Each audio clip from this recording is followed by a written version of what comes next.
Hello, everybody. My name is Sarah Barton. I'm the head teacher at Penman and Broadoak Primary School, which is just south of Preston. And the colleagues we have with us today are Laura Juice from Lostock Hall Community Primary School. We've got James Maloney, who's head at New Longton All Saints Church of England Primary School. We've got Leanne Finch, who's head at St Aidan's C of E Primary School, and we've got Chris, who's head at Tarleton Community Primary School. We are, it seems a bit strange because all of a sudden I've got Axia across two screens and Leah's disappeared. Oh, there we go. So we were fortunate but not fortunate at the same time, I suppose, that the conversations as a group of heads, with other heads as well, at the time pre-COVID, looking at various concerns we had about the way education was moving, and there was this talk of academisation and changes to controls of schools. I must apologise first and foremost. I am a COVID recovery, and my voice is here for the moment, but then it goes all strange. So I now just burst out coughing. So if that's an issue, I'm sure one of my colleagues will jump in and rescue me. I've only been back at work 2 days, and it's Sarah. Already. Basically, Lancashire, as a local education authority, had managed to maintain all of its services of a traditional education authority, where lots of other authorities in the north of England and across the country had started to move away from what we traditionally knew as an authority. So, for example, in Leeds, changes were made early 2010-11, and Lancashire managed to cling on to its traditional setup for quite a while. We started to notice as a group of heads that times were changing when all of a sudden the services that we were free started to come through on service level agreements. There was a lot of reshuffle within the education authority, and people we knew in post who you could ring and go to all of a sudden weren't there. They'd been early retired or moved to a different department. It was also at the time where the education authority was in a spot of bother with Ofsted, and they'd had a very poor SEND inspection where they were in quite a bit of trouble. They'd had at the same time a very, very difficult social services inspection, which also put them in a real spot of bother. So there was change was afoot, and there's a recognition across all the schools and across health, across policing, across social care, that massive changes were needed in Lancashire. Again, the difficulty with Lancashire is it's so huge and so varied. Sometimes it's compared with Kent. Not that I've ever been to Kent, but it's got a similar kind of setup. But we recognised on a, well, I'll be honest with you, on a boozy trip to London, that we were talking on the train. There was a large group of heads who were going down to the Bet Show, and we'd spoken at length previously at meetings how we were concerned, particularly as community schools, how the outlook was going to look moving forward. And we went down to the Bet Show, spent 48 hours in each other's company, again with other heads talking about our concerns. And we came back and we started to discuss as a larger group of 22 schools, which were in a bigger cluster of 22 schools, about our concerns. But no, at that time, nobody else was, well, I want to say particularly bothered. They felt that they were going to stick with the LEA, going to see how it turned out. Some unfortunately buried heads in sand. But as a group of 5 heads, we were like, no, this can't be. This can't stay this way. We were all too young for early retirement. We all could see that we had at least 10, 15, maybe 20 years in the roles as heads. So we needed to make sure for our wonderful schools that we were in control of our own destiny, to a sense. We did some really interesting things. A group of us went to have a look at a MAP model. We went to a multi-academy trust, I want to say in Bolton. I'm just looking to see if somebody's nodding, because I'm right. And had a look at that. We were not dismissive. We looked at various different models, and then we went to Leeds to have a look at a foundation trust model that had been running really effectively for quite some time. We then got in touch with the Cooperative Society, the cooperative schools, and had some great advice, and spoke to another group of schools. I want to say sort of Wakefieldy way, maybe. It's that long ago, I can't remember. A group of wonderful head teachers who'd been through the process, and they were already a group of cooperative schools in a learning alliance, working really well together. What was key is we wanted to keep our own autonomy. What was key is we wanted our children to be able to work collaboratively, because we're from 5 very different backgrounds as schools, and we are aware that not all of our schools completely sort of mirror society, and we wanted to ensure that all of our children got the best opportunities they possibly could, alongside working with different types of schools and different groups of children. That is key.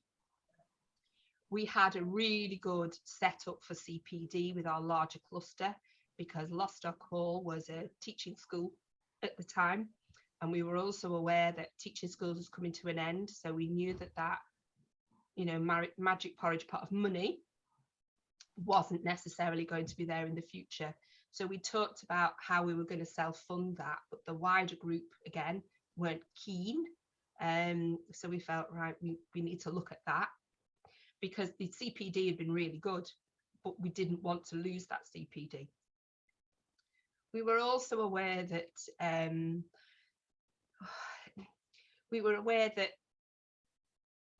some of the CPD we did was too big. There was too many schools involved. So, for example, writing moderation that we would do for years 2, 4 and 6 was a difficult thing to manage to get the positive outcome that we wanted, because it was just too big.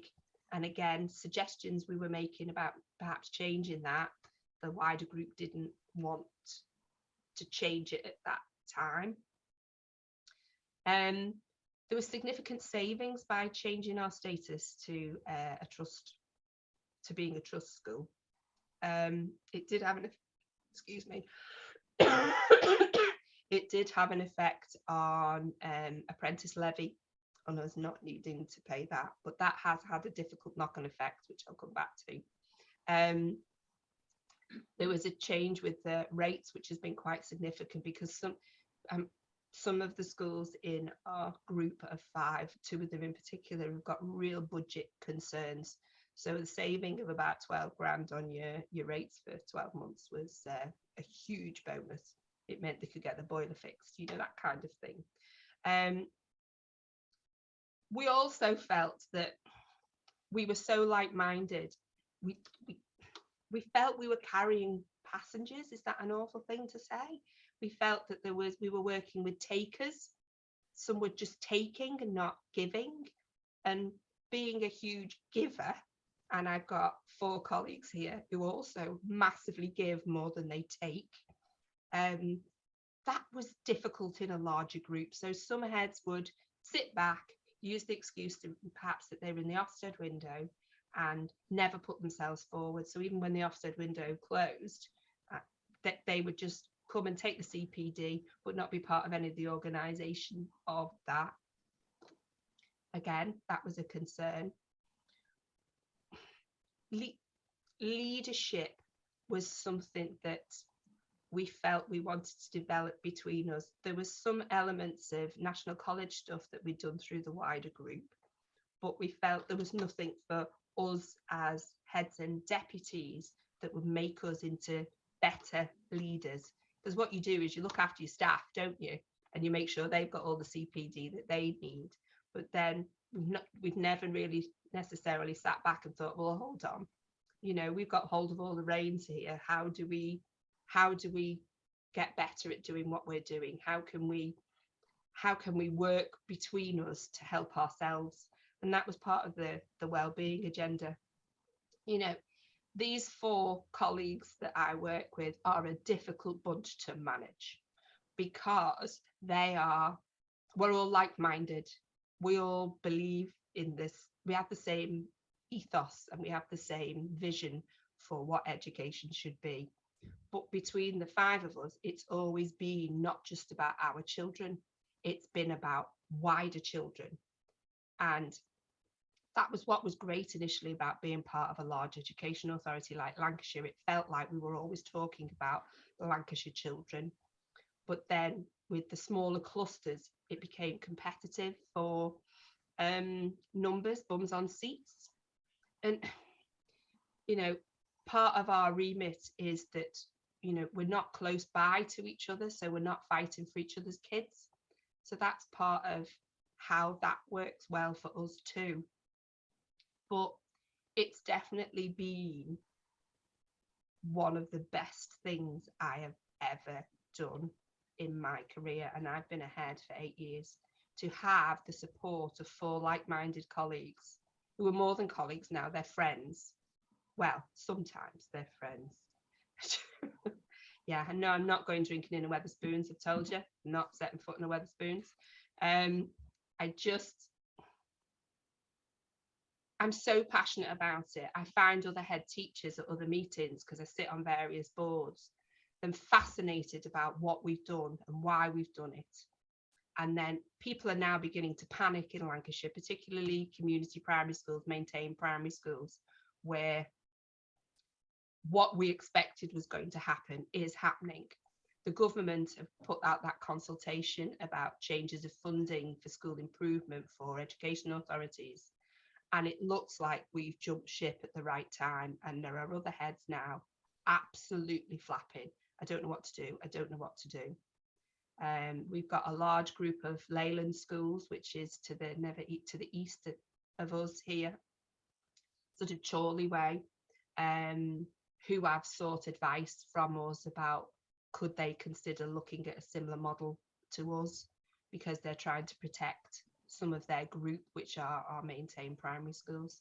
So we've certainly opened something that Lancashire didn't understand at all, and were most unhelpful with us going through the process. But trailblazing what we've done is certainly having the impact quicker than we thought it would. Does any of my colleagues want to add anything at that point from just my number 1 slide? And I think we've got about 42 to go. Nothing? Right, good morning, everybody. Thanks to Sarah. I think, well, I just want to reiterate how exciting this project was for us all, and how much time and effort that we all put in, because we felt so strongly about creating something really special for our children. And it was about us coming together and working with our partners to achieve those common goals. And we are fortunate in the fact that 5 of us have very similar ideas of what it should look like for children. We really wanted to work around the cooperative values, making sure that underpinned our purpose and our aims, making sure that we gave our children the best offer possible, hence our name Axia, which means value. We wanted our children and staff to get the best value that they could from us, and that's really, really important. Not just the children, but the staff as well. When they come to work for one of our schools, we want them to enjoy their career, be excited about it. We've got 3 focus areas for us: our collaboration and our common purpose to achieve, the innovation. There's something new. We always, and I was fortunate to be lead of a teaching school before they went to the larger hubs, and arranging new exciting training and things for staff to provide them with opportunities to sort of invigorate them in their careers was really, really exciting. And we want to continue to do that. There's nothing worse than, well, you can't stand still in education. You can't sit back and think, oh, we've cracked it, that's it, we're done. It changes every week in, week out. There's some new research, there's some new guidance, there's something for us to do we could work 24/7 and it still wouldn't be enough to get through the possibilities of what we could each week. The innovation part, obviously, for us, oh, I've just mentioned that, sorry, and also the community, not just my school community or the other 4 school community, how we can collaboratively do that within our 5 schools, but also our wider community and how we serve our wider community and how we can involve them as well. Obviously, our aims at the top there, we've got our the best outcomes for the children in all our schools, and that was the starting point basically to the entire conversation about why we were going to do this, because I care and the other heads care about what happens in all our schools. It's not I'm all right in my little bubble in Lostock and that's it, I don't really bother with it what everybody else is doing. To provide our children with those best outcomes, we have to open their eyes to other communities, and that this is enabling us to do so. Obviously, value for money, that's really important to all of us, especially those with tight budgets. And especially, obviously, I was very used to getting a nice bung of 40 grand a year from the Teaching School Council to provide extra opportunities for our wider cluster. Unfortunately, I don't get that anymore. So we have to be a bit more creative, shall we say, about what we do with our funding and our budget. And that's really important to us as well. Something that we're going to be looking at more specifically in the future, because as we arranged and got involved with this, we had so many ideas. You can't do everything in one day, so we just had to scale back a little bit to rein ourselves in to make sure we were doing the really important bits properly. Obviously, at the professional development, and there's nothing worse than going in one person from a school going and sitting on a course and just hearing something and then not really doing much with it. It's about making sure it's based upon evidence-based research, making sure it's purposeful. And not only sharing that good practice, because we can see good practice in all our schools, but it's about how we transfer that good practice into our school. Some schools may not be able to accomplish something that another school's done due to space or funding, but it's about how we can tweak things and transfer that into our schools to make us all as good as we can be. And obviously our collaboration, making sure we've got that executive leadership across all our schools. We didn't want to just have one person in charge. We're very mindful that our schools are very different and we want to keep them as we want them, really, and just keep moving forward, but at the same time using each other's experience and advice to always better the opportunities that we can provide for our children. So basically we got together and realized that we wanted to create initially some working groups. So these are the 5 that we started with, and each of us took on a role of leading those groups to sort of relay that information and excite our staff to get involved in what we were doing. So I took on lead of early years focus group lead. So basically, so far this year, we've had meetings after school with colleagues. You'll just see on there just an example of a school visit. So all our reception teachers from September to July will be visiting each of the settings in the morning or an afternoon, whichever suits, so they can have a look at that good practice, anything they can pinch and magpie ideas to improve their own settings. We've got a little bit of money that we can use. So it's a really nice way that there's nothing better than going and seeing somebody else's setting, to see it in action and have a look at the good practice that's going on. So you can, use those ideas and transfer them into your own school and your own setting. So that's been a real positive for our group. We've got a couple more visits coming up this next half term, and the staff have really enjoyed them. And fortunately, we have a preschool at my school, and it's not often that schools have that. So it's been really nice because Chris also has a preschool. So our preschool teachers have been able to get together and do that collaboration as well. Often when we get resources or schemes and things, your preschool's not really mentioned. So it's been a nice opportunity for those staff to be really involved with this project. Our next focus is we're going to be looking at moderation of that writing that the children and the maths capabilities that they're able to do in this towards the end of the spring term.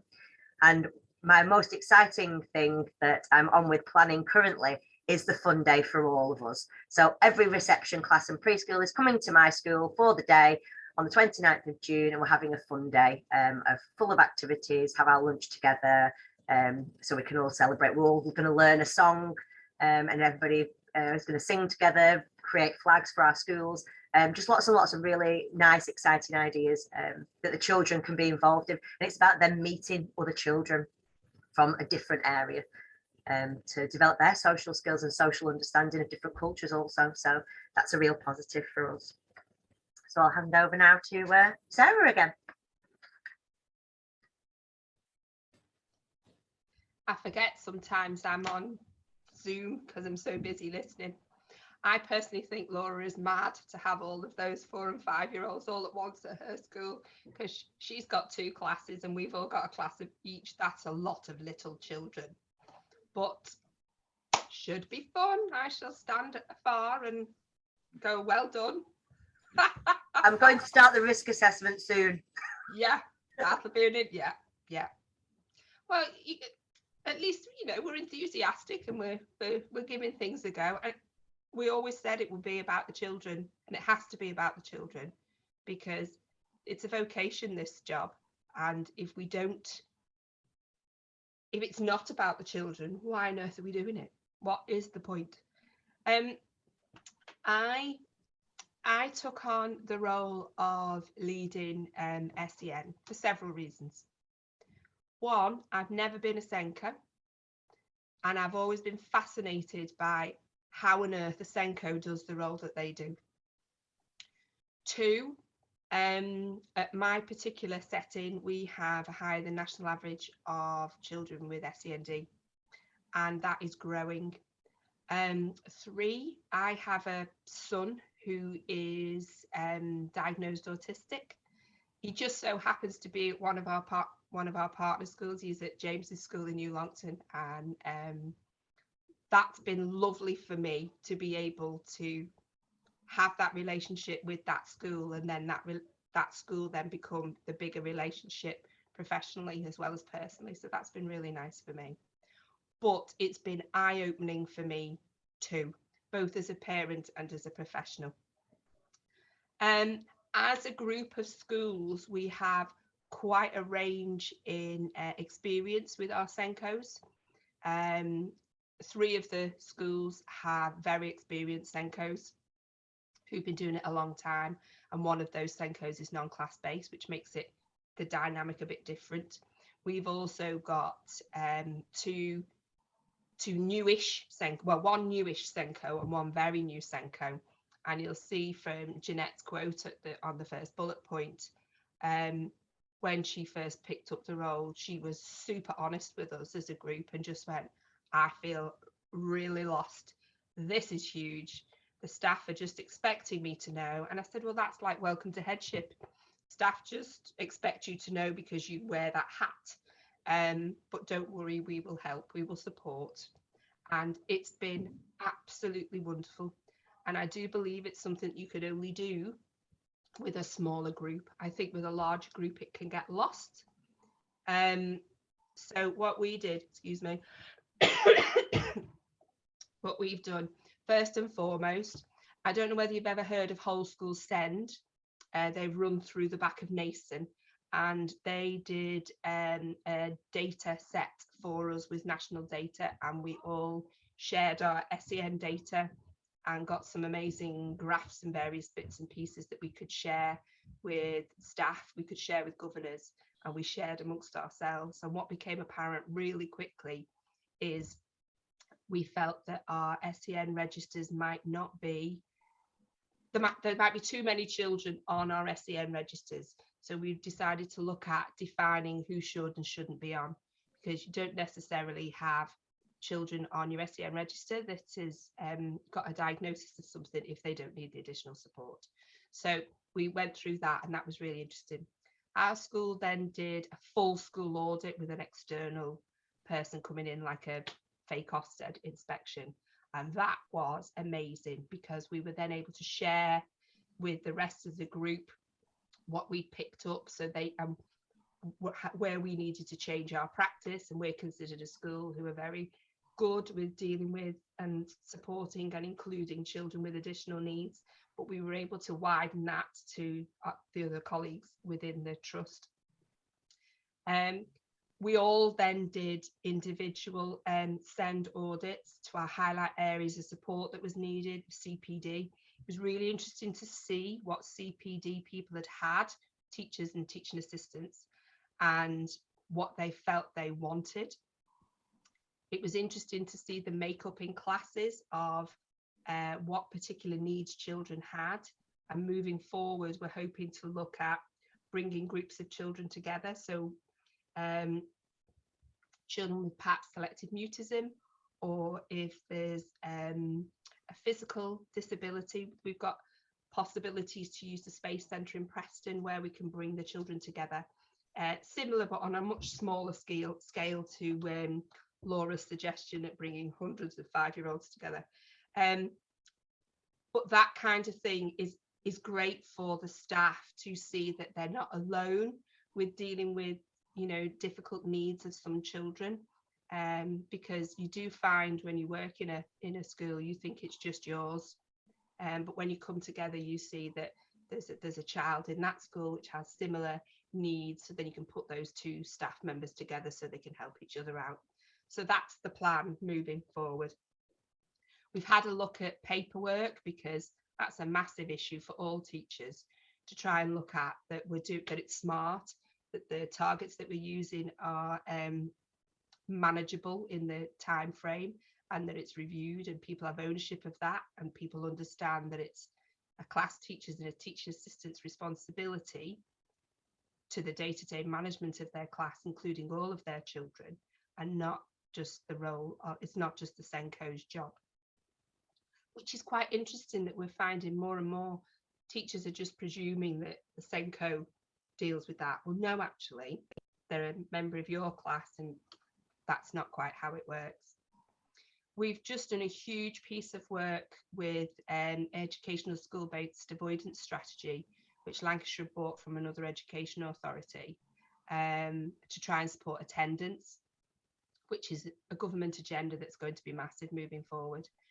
And it's not just about those children who are refusing to come to school. It's looking at attendance patterns with your pastoral leads. So the next sort of step will be pastoral teams and senior leaders and SENCOs coming together, looking at trends. You know, children who are always off on a Friday or a Thursday afternoon, and you recognise it's swimming, or it's a change of teacher that day.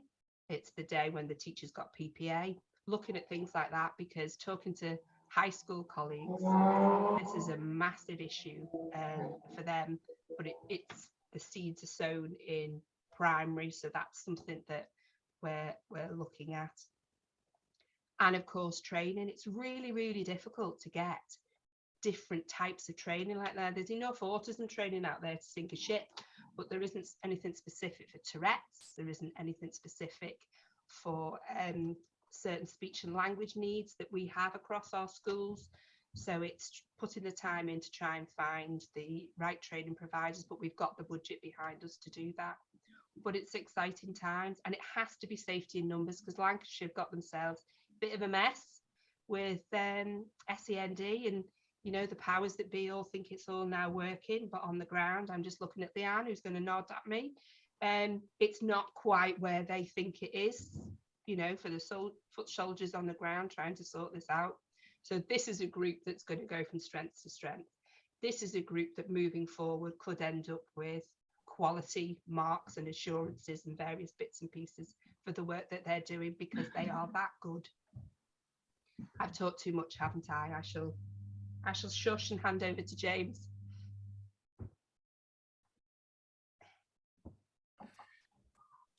You never talk too much, Sarah. You're passionate, and that's one of the things that we all are. And I think, you know, the reason that people are here talking today is that we're passionate about what we do. And I think one thing that we didn't mention at the beginning, but all of this happened during lockdown. This whole trust, when everybody else was sitting still, we recognised that it was a great opportunity to start something and get the bulk of the work done. And specifically, Sarah, Laura, and Chris, as our colleagues, did an awful lot of work getting this up and off the ground as the trust. And one thing that we obviously started with the groups was that there were lots of things that could benefit us as staff members to forge links between the schools. But I have a forest school site, and the first thought I had was, well, I've seen the impact emotionally on the children benefiting from forest schools, supporting them in more formal learning sessions as a result of their opportunity to have that emotional and psychological safety and take risks and understand the importance of managing risk, which I think a lot of our parents, especially mine, manage for them.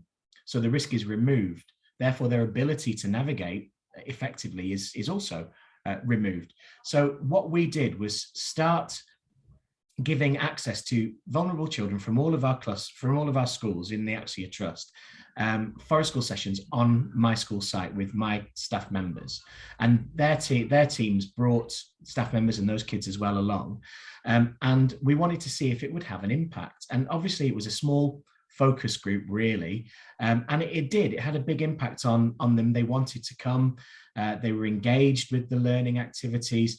They were still making mistakes back at their own schools, like mine were in my school. But what we found was that there were huge benefits to the nurture and the opportunity to almost have that cathartic release, and to take those risks and to climb trees and whatnot, because children in all of our settings, in all of the schools, are different.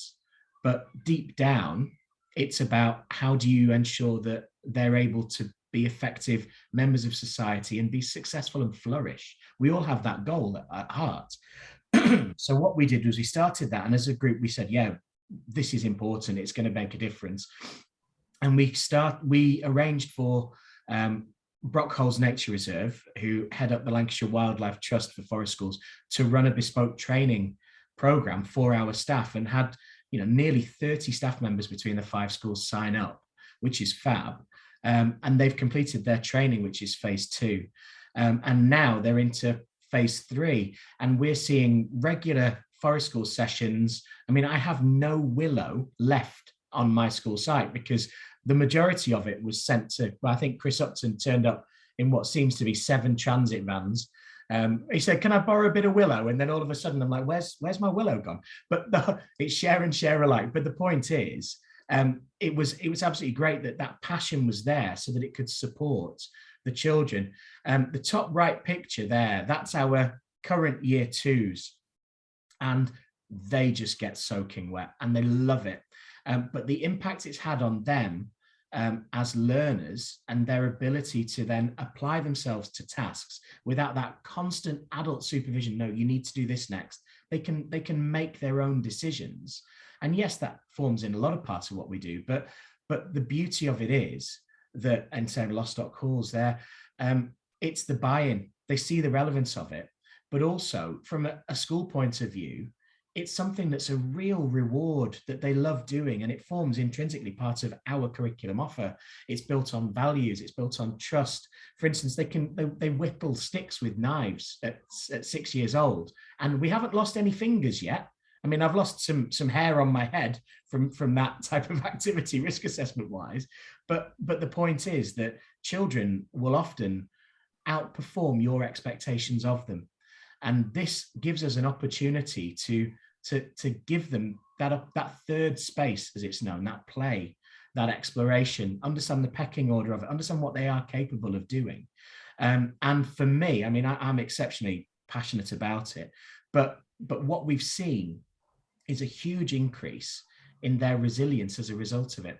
We used the Leuven scale originally, which is what nursery practitioners use to measure emotional well-being and involvement really in activities. But that's the case, especially with children that have gone through trauma, have a number of ACEs. They're closed off, and you need to go back to smaller, more manageable steps to build that trust and that relationship, which is 2 ways. So we've seen huge steps forward. And now this is something that, as a focus group, it's gone from a small group of practitioners to the wider schools. And now we're going to start half-termly catch-ups to see where we're going, get that good practice. Our year 6 residential is wild camping as a result of our love for forest schools. They go and camp in the wilderness for two nights, and panas, they have to cook their own on a fire, panas a salmon or something. It's fab. And I know that Sarah as a school is looking at sort of that as as this, oh, is that something we can do too? But the whole point was that we could start with a project for Axia that would instantly have an impact on children, because these things do take time, and having the site there was a real benefit. So that's my bit, and I'm going to stop. Okay. Can I just say at that point that moving on with James's passion for the forest schools, we are currently trying to encourage Myerscough College, which is a local horticultural college to Lancashire, to come on board, to do, because there's a lot of vocational courses that they do which are different to other FE colleges, and we want to support their students with placements in our establishments, yet obviously then want them to support us with things that we do moving forward. And it's a perfect fit for us and them. So we've got a few meetings lined up moving forward, so that's quite exciting, and that's off the back of what we've seen with the staff and their passion through the forest schools. So quite excited about that. Yeah, thank you. So the project that I took the lead on was our STEM project, where we decided as a group, we wanted, as a school, first of all, my school, we were looking at girls STEM, and it was something that we really wanted to push. My science leader is also my maths subject lead, and she's very passionate about her subjects. And it frustrated us how the girls just didn't really bother. They weren't bothered. They wanted to do dance, and they wanted to do all the nice things, but anything to do with science, technology, maths, they weren't interested. So I put forward the idea of doing a girls STEM challenge for our 5 schools, and the girls were amazing. We had 6 girls from each school that all came together. We did an initial meeting at my school where we set up a number of different challenges and activities for the children to have a go at, which wasn't their typical science lesson. You know, we tried to think outside the box and really get these girls involved and trying to have a love of science and all things technological. The morning was a great success. We were literally having to kind of force the children out the door and get them to stop, because 2 hours just wasn't enough. We probably could have stayed there all day and still needed more time. We decided to focus on Rube Goldberg, and we asked the girls to create a action reaction creation. So we showed them this magnificent video of what Rube Goldberg did, and they sat there gobsmacked. The room went silent, and they looked and went, we can't do that. And it was just giving the girls that belief that actually put their mind to it and they can achieve anything. It isn't something that, you know, they particularly wanted to do or have chosen to do. But we were letting them know that actually they all had that ability to work together collaboratively within their school to produce something amazing. We did have to scale it back, as we have done with all of our projects, because we couldn't do the big full Rube Goldberg, as he had cars and all sorts involved, and it ended with a paint splat of the teachers, which they wanted to do, and I volunteered the other 4 heads to be the ones that got splatted. The children loved that idea, but I don't think the heads were quite so enthusiastic on that one. So after that first initial meeting, the girls all went back to their own schools, and they had a series of weeks where they could work on different techniques to produce their end product. Now, I've put ours on just as a really short one, just to show. I'll let the video play. It's very basic, I have to say, even though it took us hours. But it gives an idea of what the children had to do.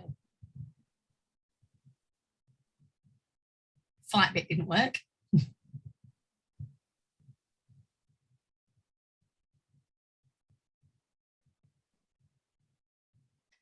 So as you can see, we kind of did that chain reaction idea.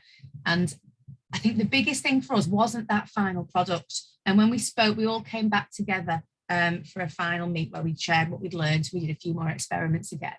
And it was the discussion that came out of it. These girls at the end of, it was over about 12 weeks in the end that we did it. The vocabulary that we use in the scientific language, the way they were talking about, well, this didn't work, so I'm going to try this instead. We didn't have that in week 1. And by the end of this project, the girls were just so engrossed in what they could do. And I think it just changed their mindset on what, you know, what we can do as a group, what we can do together, what we can try and achieve. It was just amazing to see, and listening to those girls talk with enthusiasm about a subject that had gone, I'm not doing that at the beginning, really highlighted exactly what we do this for. So I know my girls especially then wanted to go back and show the rest of their class, they wanted to continue going.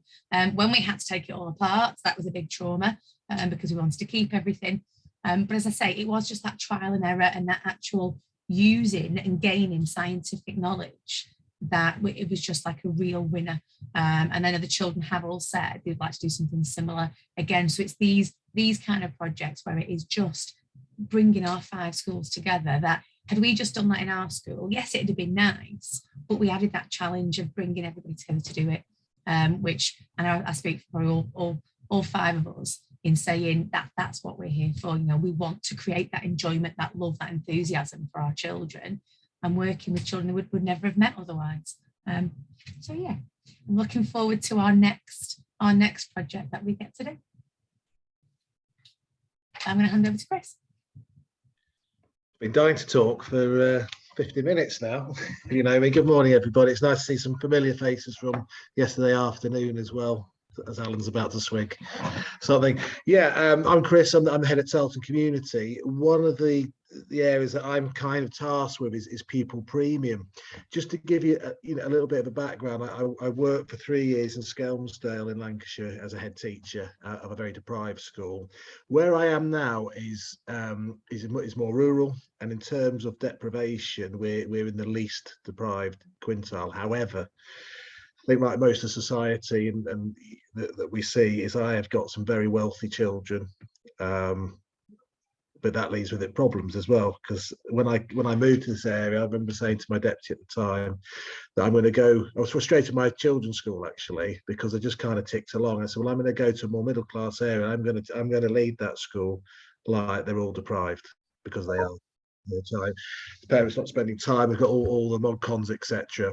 What I find at my school as well, because we're a rural area, we also have quite a large Portuguese community, and there is some real rural deprivation in terms of sort of large families living in 1-bed caravans, etc. So I've got both ends of the scale, which actually is sometimes more challenging than having a high proportion, as in SCEM. I think we had about 60% that were free school meals. So that's on a personal level as well. I'm a father of 4 children. 2 of those children are adopted. My eldest 2 boys, who are now just turned 15 and 16. I'm not going to speak romantically about them because they wound me up last week and they're both pains in the arse. However, what that's allowed me to do is really consider their needs. And one thing one thing I look at and just put our pupil premium strategy on. When we're a community school, you've got to be very, very clear on your vision and values. As a church school, it's kind of, no disrespect, James, but it's kind of done for you, isn't it? The ethos, etc. And it's quite obvious. What I found really useful as being a member of the cooperative schools is that helped me write the new statement of intent. And I always kind of thought initially when I was writing these pupil premium strategies, we're handed this money by the government because, the reality is that there's a lot of issues with parenting in our country. And it kind of be, how do we help that? However, it starts with us as schools, doesn't it? The cooking, all those softer sides of things, to do that, because our children will become parents. When I was writing my strategy, it was for Ofsted.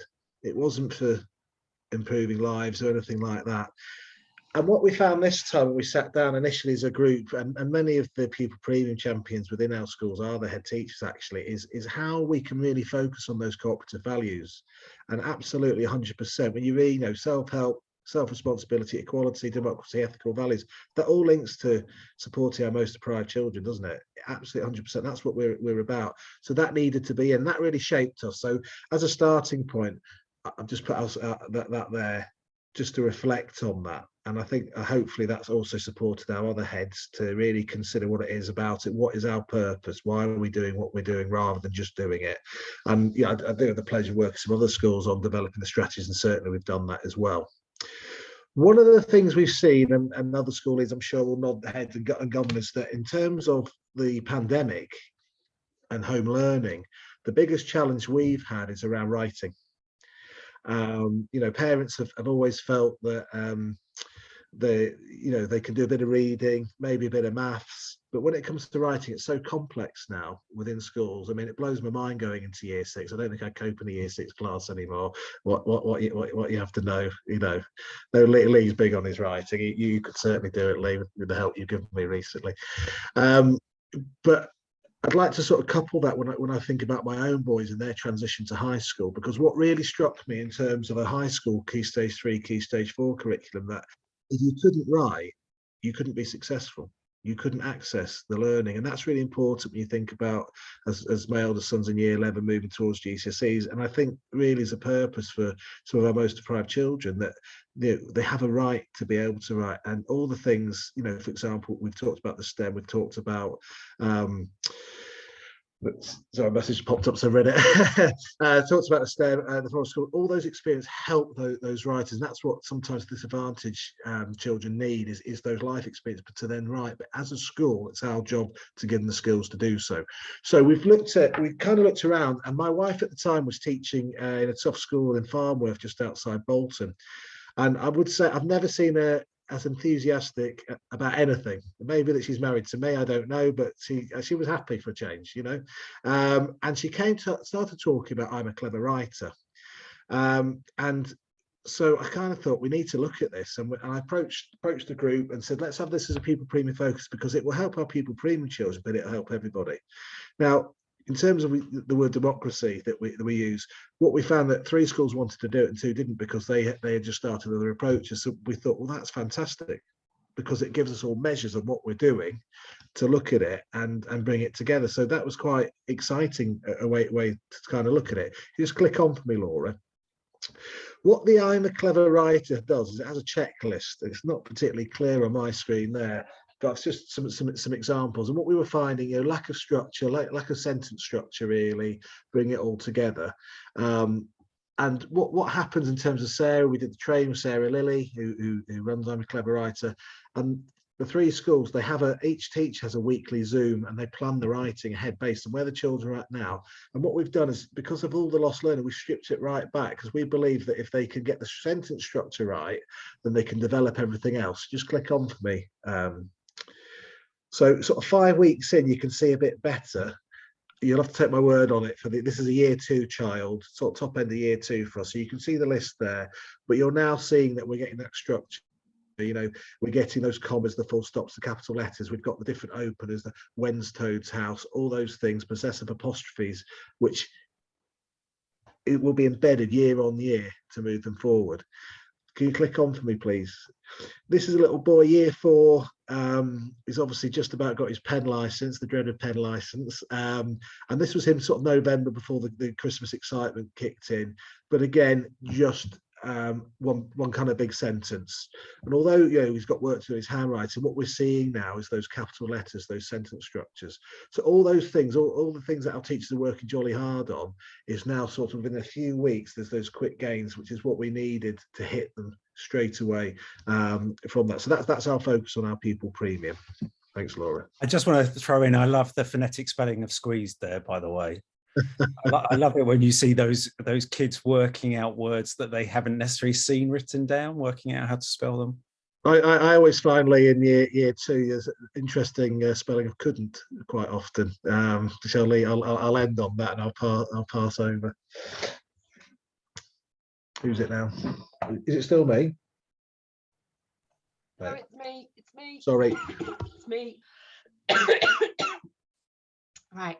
Again, something that we'd never sort of gone down. We've never gone down this road before as individual schools. We might have links through our governing bodies with various businesses and other academic establishments, and we'd sort of tap into various bits and pieces for our own individual schools. But one thing the trust did give us the opportunity to do was to leap into action with perhaps other other businesses and other establishments. So the first big link we managed to get through an ex-parent of Tarleton School, so it's who you know. We managed to dip our toe in the water with UCLan, and that seems to be going from strength to strength. So UCLan now sit on our trust board.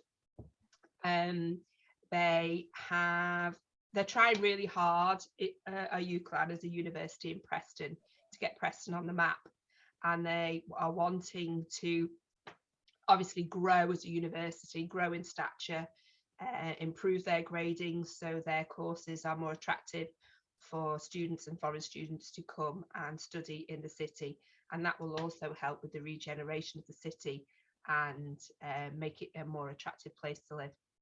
It is growing as a city. The house building in Preston is phenomenal at the moment.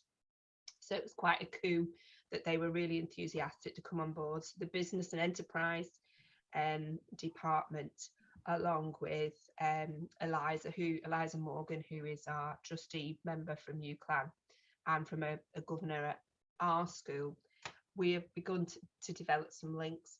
So they did a brilliant event for the children before Christmas.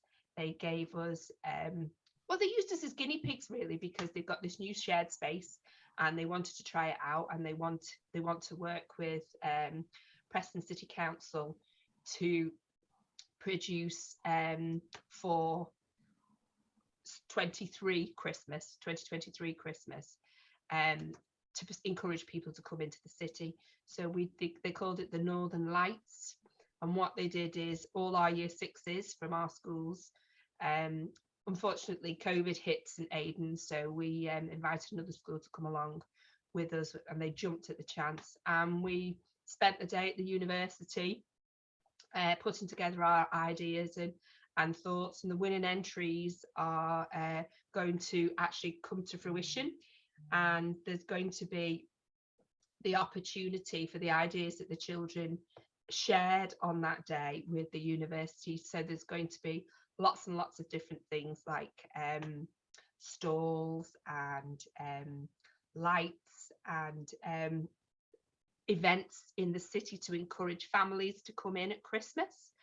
And it was such a wonderful thing, and the children, it was really aspirational because the children got to go to the university, they got to meet students, they went into the lecture theatre, they got to use all the facilities that the university has to offer.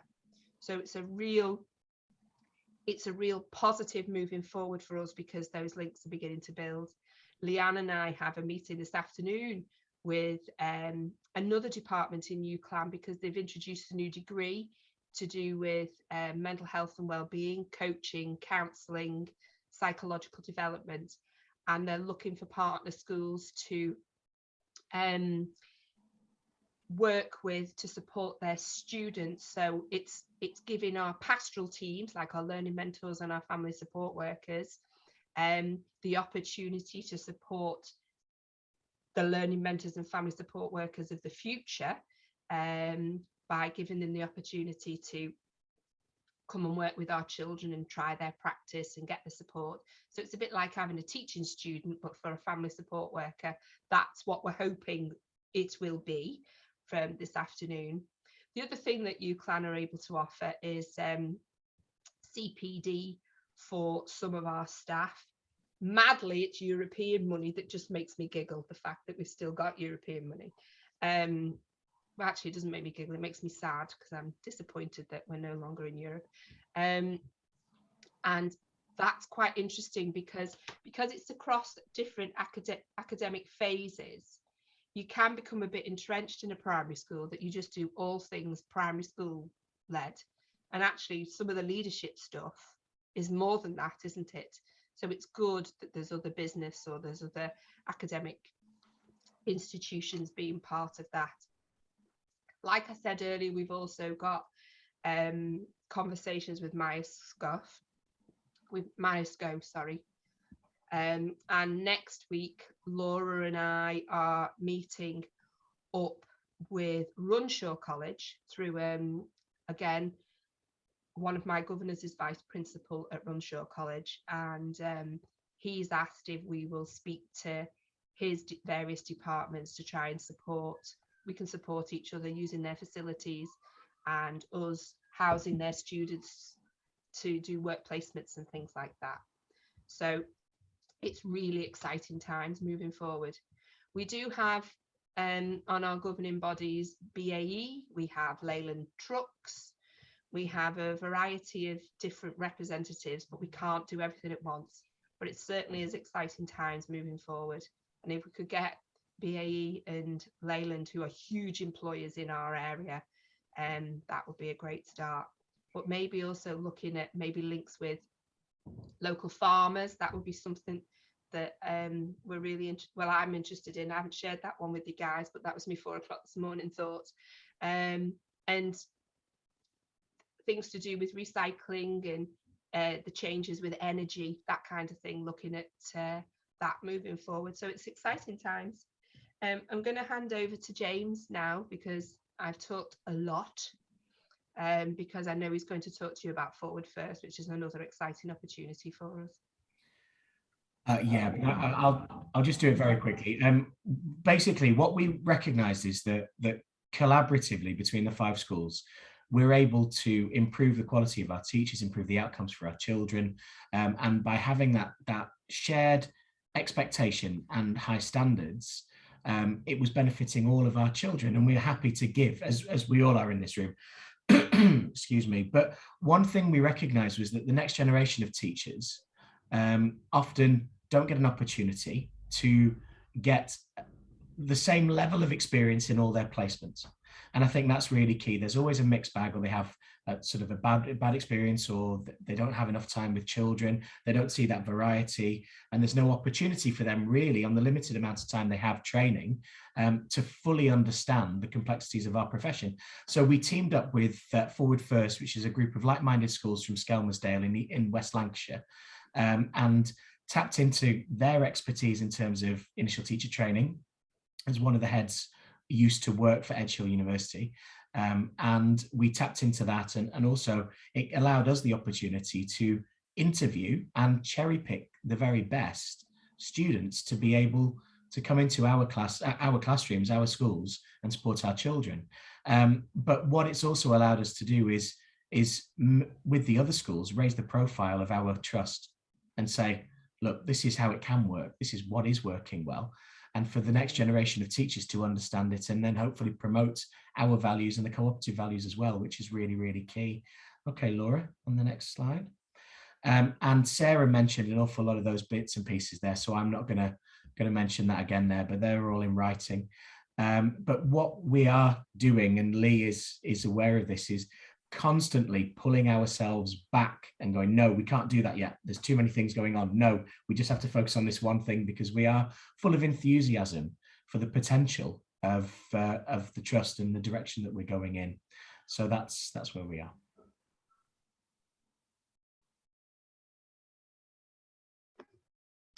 Hello. Lee obviously alluded to it. This is probably a little bit of a shameless plug, so apologies for that. But whilst we have a captive audience, why not? You know, Chris, it is not a shameless plug.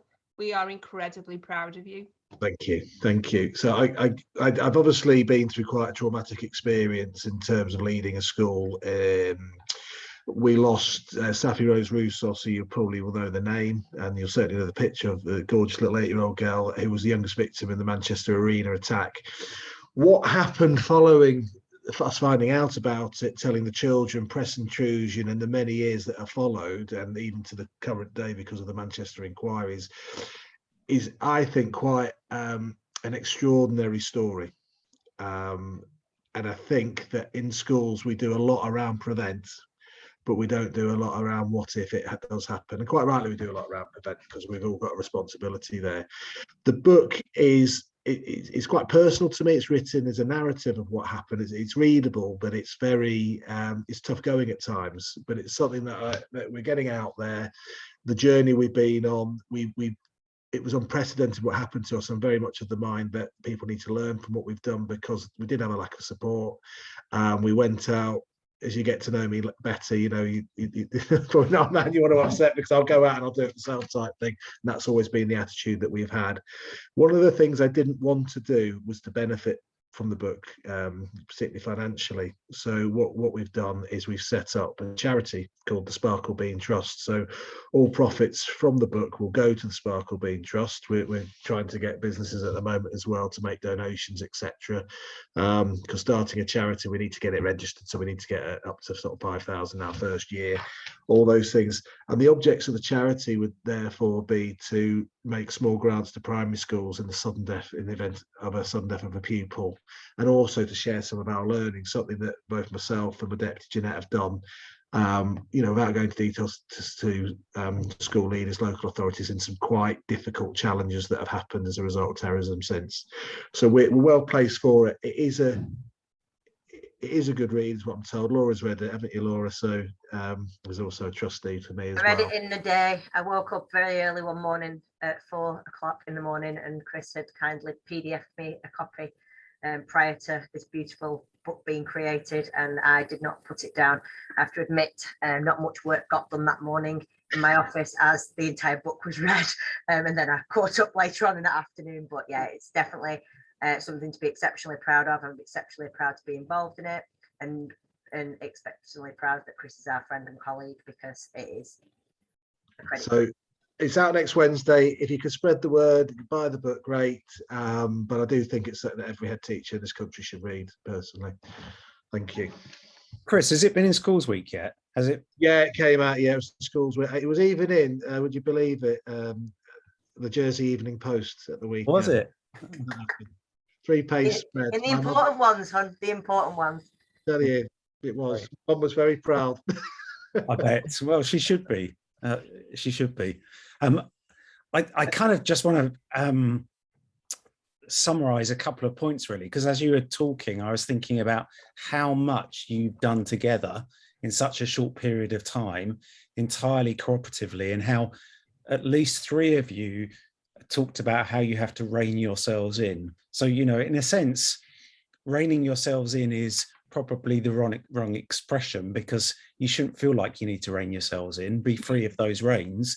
Just decide which races you're running, I suppose. And that's the point. What's really impressive about all of your work, both the kind of what I've seen of it through being a trustee, but also in discussions with you, is how it is focused on developing the young people across all of the schools, but also developing the expertise of your staff. And I suppose I'm connecting it back to what we were talking about yesterday, for those of you who were there yesterday, when we were talking about pupil agency, but also building, I guess, democracy in schools. To a large extent, there is a connection with what you're doing there. The way James was talking about, if you like, the embodied learning of forest schools, that it isn't simply about cognitive stuff of being in a classroom, but it helps all of that cognitive stuff. But it's about that rich learning experience, and children taking control of that is a very powerful message, but also how that connects into all the other work you're doing with colleagues and their development in their SEN skills, or in their understanding of pupil premium. And I guess I am coming to a question, because a couple of times you've mentioned size and scale. And what you seem to be saying about Axia is the size of Axia is perfect for allowing honesty and showing vulnerability that leads to action. When it gets larger, there's a potential threat to that honesty and vulnerability. Is that what you're telling me? I think we'd always potentially consider one more school, because 6 is a better number than 5. So, for example, peer review triads. But it's finding that other person that can put up with James like we all do, which is obviously going to be tricky. Yeah, and it's interesting, isn't it? Because I mean, one of the things you talked about when you did your peer review work in the schools is around the level of honesty that it allows you to have with each other. And that, I guess, that presupposes a degree of acceptance of each other, holding accountability across without hierarchy. Yeah. And I'm trying to capture here something about how the cooperative model works to improve schools that you're getting right in Axia, you know, and this is coming back to James Pope in a way, because as head teachers, what you've done in Axia is something fairly profound, fairly quickly, which is hold each other to account and generally at the same time like each other all the time as professionals and sometimes as friends. I said sometimes as friends because I saw your face. Yeah, I think sort of moving back to the peer review side of it, that was so useful to do, to have a real understanding of what was happening in schools, because we are all different. I think it was good from the start, because I think our challenge now moving forward is that we all buy into it. Everything we are really passionate.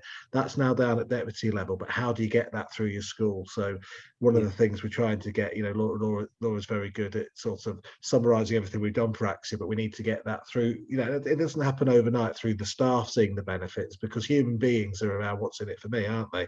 Parents, children. So doing stuff like that, you know, it was wonderful seeing everybody's face watching the STEM video. Yeah, we all wanted to be doing that, didn't we, with the marble? We going back to being children. Yeah. It's all those wonderful things, and it's capturing that, and that will take a while.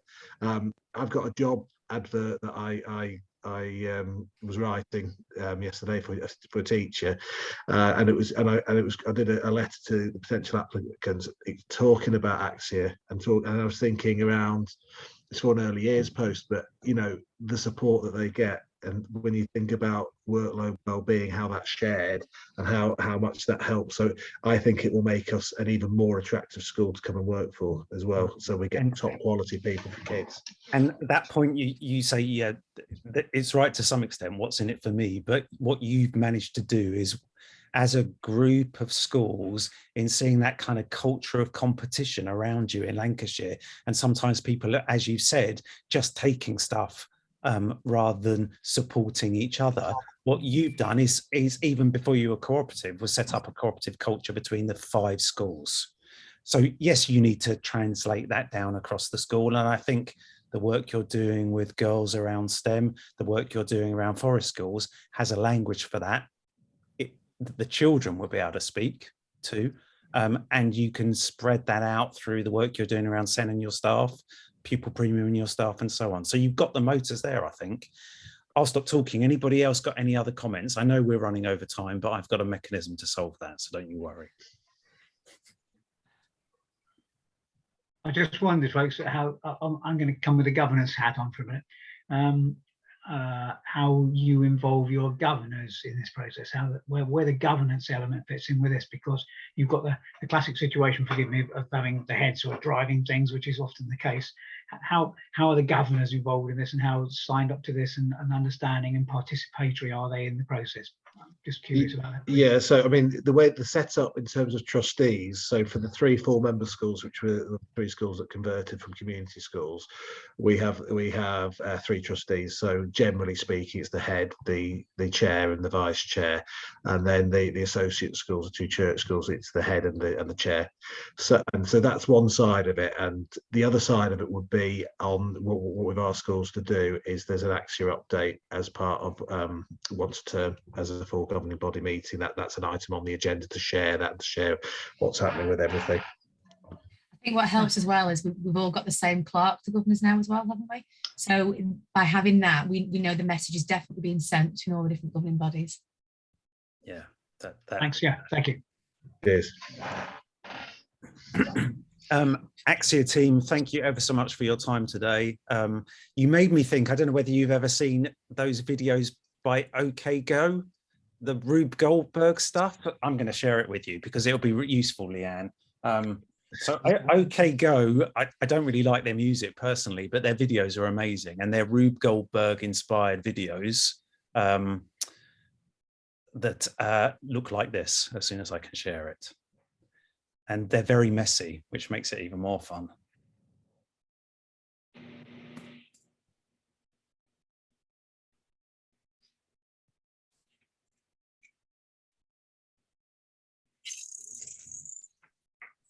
And the whole video is one take.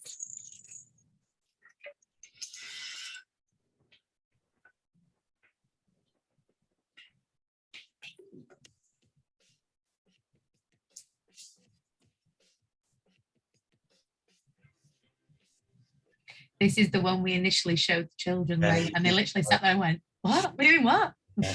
They are amazing, aren't they? It was great. And but obviously the production values of a primary classroom don't meet the production values of a Californian band, you know. Anyway, we don't need to watch the whole thing, but it just gets more and more incredible, doesn't it? The car comes in, there's explosions. Yeah. I think it's the bit right at the end where it's like the people and the children will go, what was you doing, what? Yeah.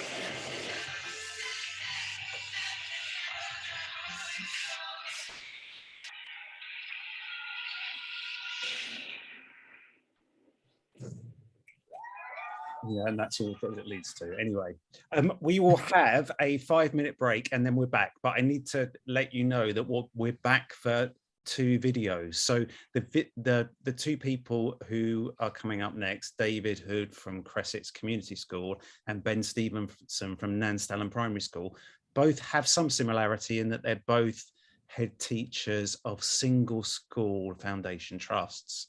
But they also have a similarity in that they're both on half term. So I recorded them last week, which means that you can potentially get on with other stuff while you're watching those videos, because those videos will be available at a later date too. I'll be back in 5 minutes to introduce them and run them. But by all means, don't feel like you have to sit through them as though you're watching a gripping television program like This Is Going to Hurt, which I do thoroughly recommend if you want to feel very miserable about the National Health Service, even when it was well funded. But yeah, there we are. I'll see you in 5 minutes. Thanks,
Mm.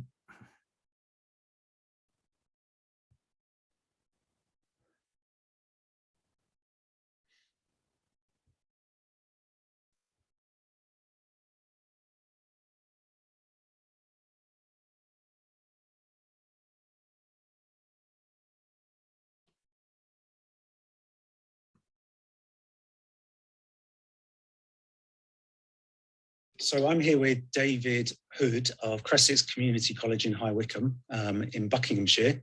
And David has kindly offered to be interviewed as part of our 2-day convention for co-op schools. I'm going to let you, David, tell us about Cressex and your background rather than introduce you too much. But you've been a head teacher at Cressex for some time now. Is that fair to say? Yes, Lee, thanks for the introduction. I've been here for 14 years, give or take now. When we get to Easter, it'll be 14 years. And I think we should say it's been a pretty exciting journey to be on, a journey of different stages. Lots of different things have happened to us and to the school, but it's been a good one. And I think we've got a good and positive story to tell.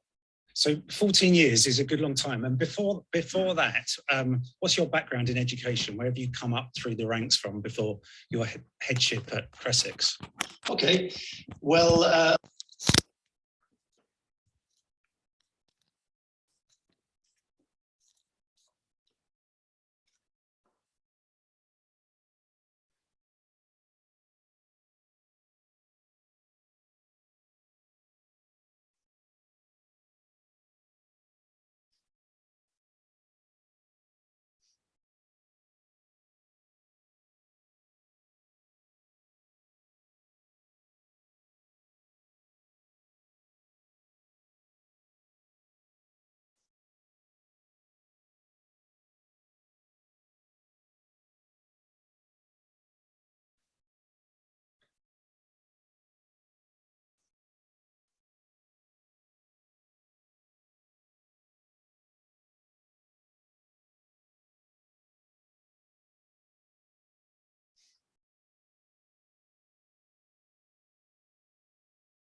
Did the sound go off?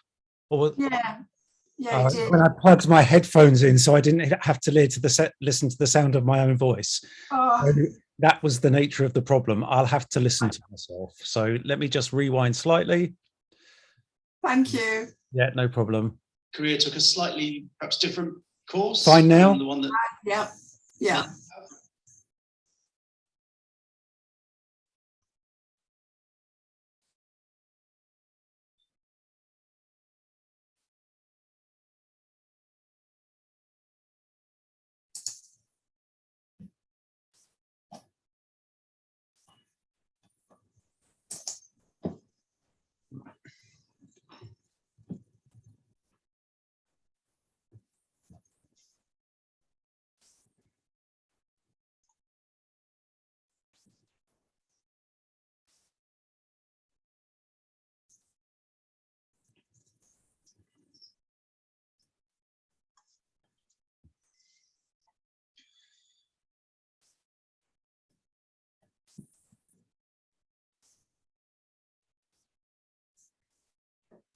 Andy, you don't have sound. No, I don't. No, neither do I. So what on earth is going on here? Once again, it started just for a second or two and then died. There's Yeah.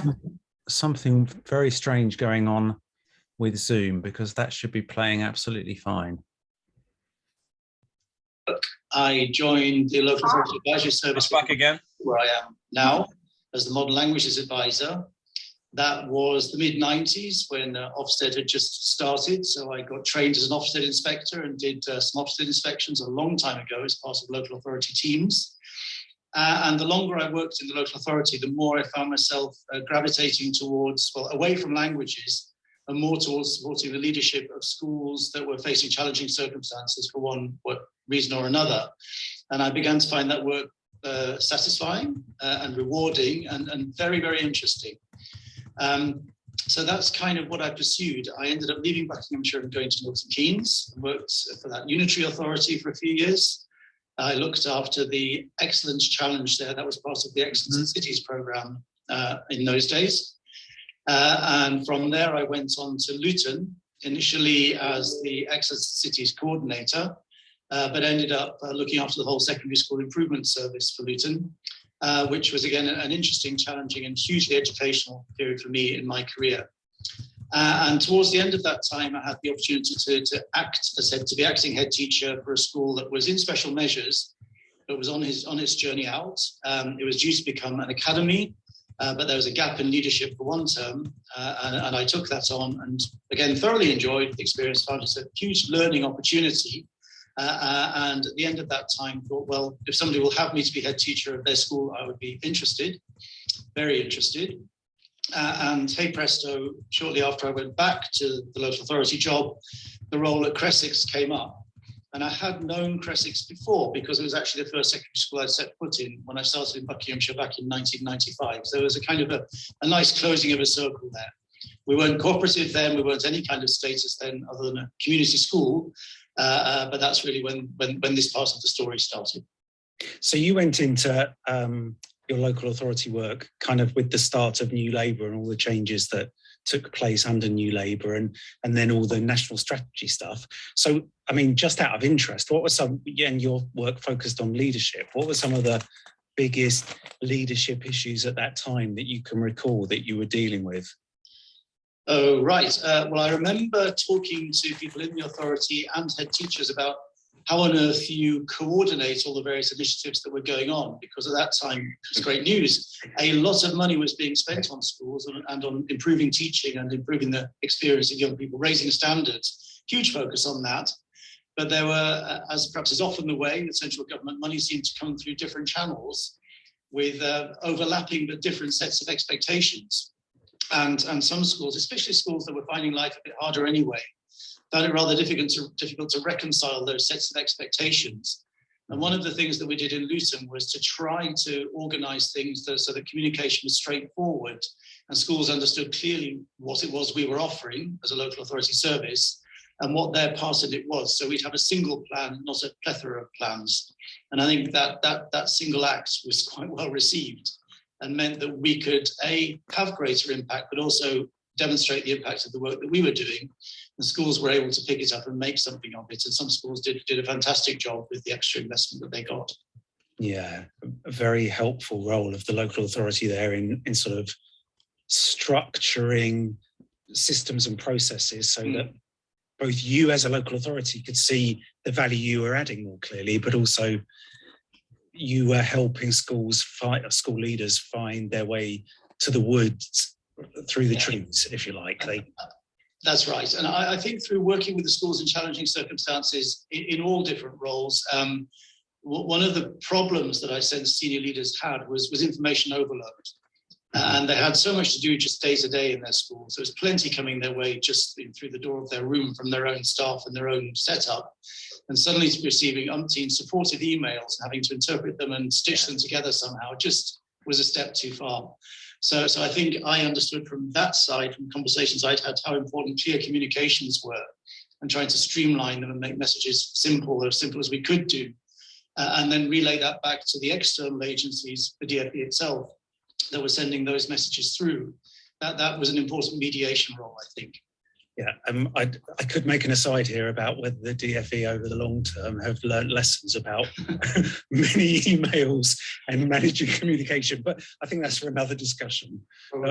Yeah, interesting. So tell me about Cressex. I mean, I know you've got some information to share on this. So the context of Cressex, the background of the school, what it's been like in your 14 years there, that kind of broader picture around Cressex. Okay, let me just share this screen now, or try to.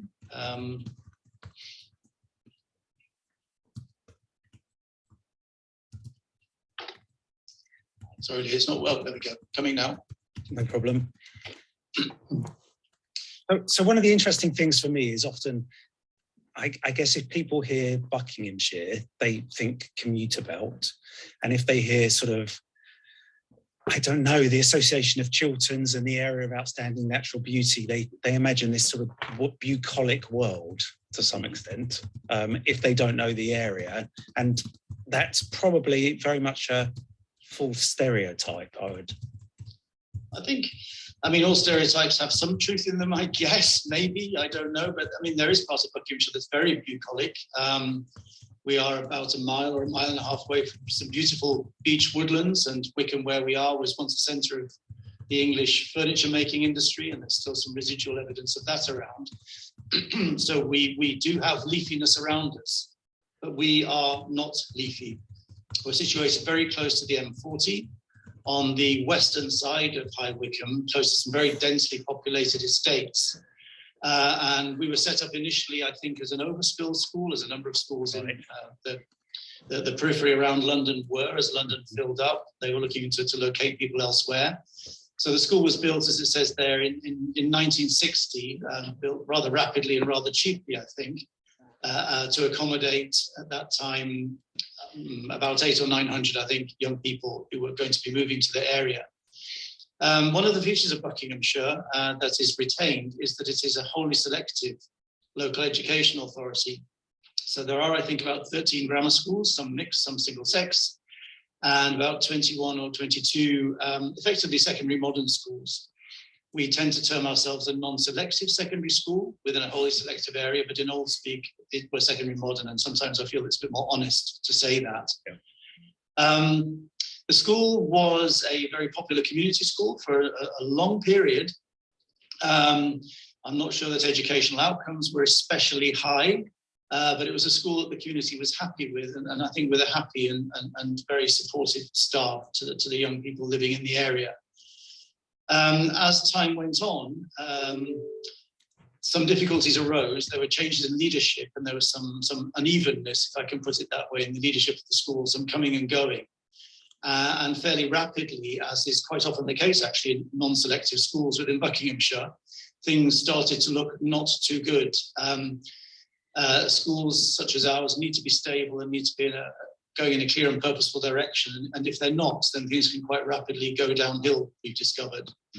So in the 2000s, the school ended up with effectively three sorts of categorization.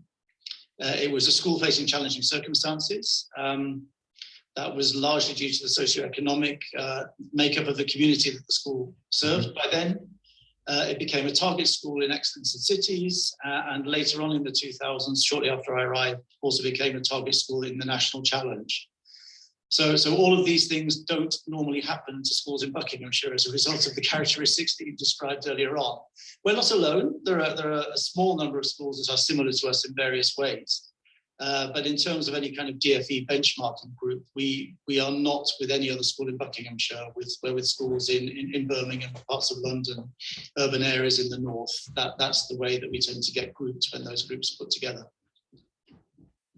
Yeah, that's interesting. So did you have a raising attainment plan at that point in time through the local authority under National Challenge? How was that work? We did. So there were plans to do with all of those things, again, back to the business of coordination. So there was an Excellence in Cities plan that was run by the local partnership, and there was a raising attainment plan over which we had a fair amount of control, as long as we focused on English and maths and doing it in certain I remember ways. it well. Yeah. And we had a national challenge partner, school improvement partner, who supported us on that. In fact, we had a succession of them. Some of them knew a bit more than others, and some were more helpful than others, to be honest. So, of course, being in, the vocabulary around this is interesting. Being a target sort of suggests that people are shooting at you. And it does sometimes feel like that. But on the other hand, what those projects brought was a very large input of money, several hundreds of thousands over the years, from which we enormously benefited. And I think when we look back on it, some of the individual exchanges may have been a bit uncomfortable, but actually it brought very large benefit to us and allowed us to invest in a kind of a value-added structure within our school, which is about supporting young people to overcome such barriers to learning as they have. In the old days, it was quite prescriptive. We had to have learning mentors, and there were various other roles that were prescribed. But over the last decade or so, we've evolved those roles, added others to them, taken some out, and ended up with a very powerful pastoral structure, which is focused entirely on A, getting youngsters into school, B, keeping them safe, and C, supporting them to achieve well. So that real injection of cash was actually very, very welcome. The pupil premium has replaced that to an extent, but to nothing like the same extent. And if I'm really honest about the way we use pupil premium, it is to keep that part of our structure going, because we have to keep it going, otherwise we couldn't function. In a later slide, I'll be able to show you some of the impact of the work that we've been able to do. But it is, and this is a theme that I guess I'll keep coming back to, keeping the place going financially is a challenge with the level of support that we think it's right to provide for our young people. And it's interesting you talked about that money addressing, if you like, the whole of your school community, because to some extent, some aspects of National Challenge were geared towards certain cohorts of pupils, which now we look back on that, it seems like a very unfair system, doesn't it? Those kind of CD threshold children. But yes, what you seem to have done wisely is think about the equitable distribution of resource for your young people at school.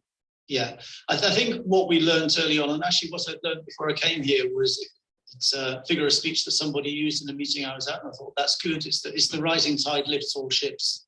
Mm-hmm. So I think rather than battering away at the poor old students on the CD borderline, as they were then, it was far more important to focus on what was going on in the classroom, mm-hmm, and make sure that, first of all, students were in the classroom in a state to learn, so they were calm and focused and tuned in to the expectations that were there, and the teachers were able to manage that and had the skills in order to do high quality teaching. And then beyond that, we're prepared to offer additional booster sessions and support sessions to youngsters, which teachers in the school have always been prepared to do, but not be particularly exclusive about who they offer them to. We would always be inclined to look at the data and see if there are any underachievers. But for us, underachievers would go across the board. Mm-hmm. So it might be somebody who's aiming for a 3 and is down at a 1, or it might be somebody who's aiming for a 6 and is at a 4. Mm-hmm. Those children, in the light of the data that's at our disposal, could be doing better. We'd like to give them the chance to do better. Mm-hmm. So that became the philosophy, really, or was the philosophy from the start, to be honest. Yeah. And so tell me a bit about your student body. I mean, obviously, you've got some information here for us. Yeah, I mean, I've tried to give a very succinct overview of the kind of student body we have. I mean, in the end, we're an urban school in a home county landscape, actually. We are relatively small, and that's deliberately now the case. We are oversubscribed and have waiting lists, and the local authority does occasionally approach us to ask us to take more students. And we have consistently said no. They do try to use the argument that it would bring us more cash, but if you do the calculation, by the time you've recruited the extra staff to provide for those extra youngsters, there's not a whole lot of extra cash in the pot. And we do believe that knowing our youngsters really well, and to sound a bit twee about it, have some sort of a family atmosphere in the school. Yeah, sure. Does help us, and it helps them. It helps us all to identify with what we're trying to do. We are multicultural. At the last census, I think we were just over 40 first languages spoken. That's probably slightly misleading in that some of those languages are spoken by individual children. The majority of pupils here, about 65%, would say that they are English as an additional speak English as an additional language. The vast majority of those speak Punjabi at home, or dialects of Punjabi, but they're also fluent in English and can transact in English. The challenge is to operate in registers and a more literary register in English, and we have an English team that really gets that. A number of them have come from a similar background themselves, and that's a very strong focus for us. For the utilitarian purpose of trying to get through exams, but for the far more probably important or equally important purpose of making sure that our youngsters can stand tall and can participate in all the opportunities in life and English-speaking society that are open to them. Every year we have a number of recent arrivals to the UK with limited English from a variety of different backgrounds. We have 3 sisters of Uyghur background who've been with us for about a year and a half. We've had youngsters from Syria and other places. We gladly open the school to more of those youngsters. I think as a nation we should take more, but nevertheless, when they come, they are enriching and are excellent members of our community. We have an above average level of entitlements to free school meals. And as you can imagine, there are selective schools down the road which are the exact reverse of that, and yet we're about a mile apart. So though we're serving in inverted commas the same community, we've got very, very different profiles. We have quite well above average proportion of youngsters with special educational needs on SENK, and we've got twice the national average of youngsters with EHC plans. And again, we could easily have more because we've become quite a centre for supporting youngsters with SEN. Parents recognise that. But that's something, for the sake of maintaining the balance of our provision, we try to keep in balance. On average, again, probably not a great surprise, in the selective area, we have below average prior attainment. And in some years have been well below average in English and in maths, or in one or the other. The profile is slightly changing, the prior attainment is slightly rising, but it still remains below average. But of course that disguises a spread. And in every year we have youngsters who are at the upper end of the attainment range. And again, that might make one query the validity of the 11 plus, because they've sat it and not got through, and yet the scores that they show us suggest perhaps they could or should have done if that's the right thing to happen. So we do have those youngsters at the upper end, and we must keep our eyes open for that and ensure that they have all the chances that they need to. There are, and I guess this is true of so many schools, but a very urban set of issues that we face to domestic, community and social issues. We do make a high rate of referrals to children's social care. It's quite hard to get comparative data, but on one occasion when we did, we were making about twice the number of the next highest school in Buckinghamshire, and we never get our referrals rejected, so we think we're reading the thresholds right. We do refer a lot to CAMS, we could refer a whole lot more, and I think probably again, as with every school, we'd love there to be greater formal provision for mental health support for young people. There just is nowhere near enough. And related to your last point there, has that increased with the pandemic, that need for mental health service provision, or?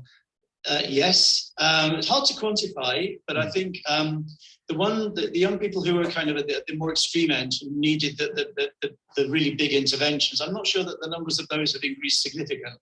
I think that they may become more acute, but they were there before. What we have noticed is a sort of more widespread need for general support, youngsters just needing reassurance and work on helping them with their anxieties and loss of confidence.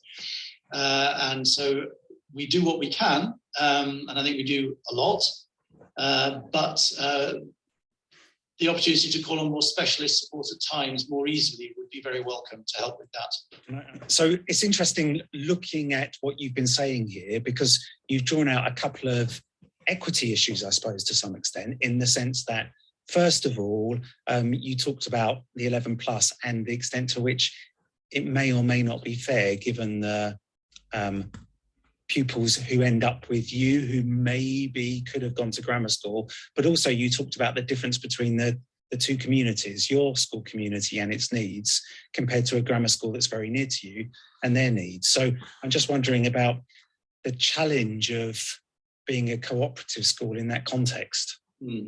Yeah, I think it would probably be more challenging if you're genuinely cooperative if one were on the other side of the selective divide. For us, our guiding principles are that we are inclusive. We want to be a school that provides for everyone to the best of our ability and enables all of our students to achieve their goals and to do the very best that they possibly can. Occasionally, some youngsters come to us because their parents decided not to put them in for the 11 plus. Either that's a parental choice, they don't agree with it, or the child themselves has expressed a preference to come here, even though there was a chance that they would have got through.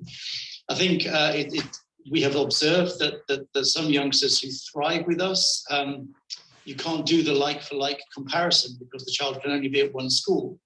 But we are aware that there are some similar children from the same background who haven't necessarily thrived in the other setting. And there are some counterexamples. There are youngsters who have, of course.